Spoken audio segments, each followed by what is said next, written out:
I did a lot of interviews with press throughout these years. People knew who I was. There was always an article when I was coming to town. Lisa Valentino does not live in Wilmington, and she never has. But she comes here each year because this is where her sister lived the last time they ever spoke. It was my daughter's birthday, and so she was calling me to wish Emily a happy birthday. The last thing, I said to her was, "I love you," and she said, "All right, I love you, I'll talk to you soon." It was July 2006. Allison Jackson Foy was 34 at the time, a mother of two who had just gotten a new job. She seemed in good spirits. She was excited about her new job and where her life was going. That all ended when Valentino got a call from her dad. And said, "I just got a message on the answering machine that your sister Allison is missing." And immediately we kind of went into panic. When I heard those first words, I knew she wasn't alive. Valentino says Allison was working the day she went missing. She had left work here and was going to celebrate with a friend of hers.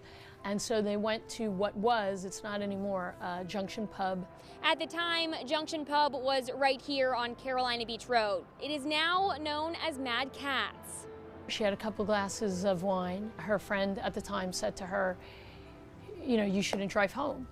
And she said, "Oh, no." And he said, "No, you shouldn't drive home. Let me call you a cab." Then Valentino says the bartender called one for her. Somebody walked in the bar and said, "Did someone call a cab?" And they said, "Yeah, we did." And she walked out with the cab driver, and that was the last that she was ever seen. 2 years later, in April 2008, Valentino says remains were found about 1.5 miles away from where she went missing. The particular place where she was found was like a cut through, and it was also, I think, a known place where guys took prostitutes. So someone was passing by and they saw 2 sets of remains. While waiting to get DNA results, Valentino made a trip to Wilmington. I felt like I needed to see the place where she last was. And so when we went to the site, more sets of remains were found. You found more? Yes, me, my friend, and Monica, when we went to visit the site.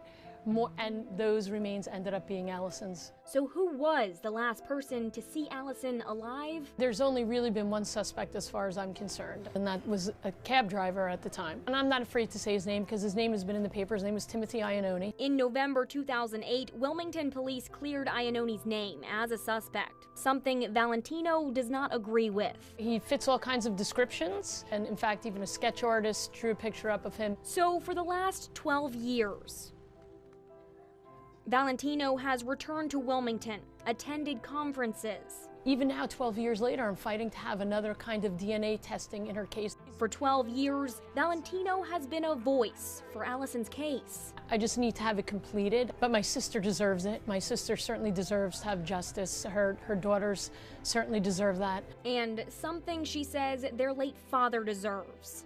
I made a promise to him that I would continue doing whatever it takes to make sure that there was an arrest and somebody charged. Justice. I want my day in court. I want to face this person and let them know how they destroyed a family. Closure to a murder that remains unsolved.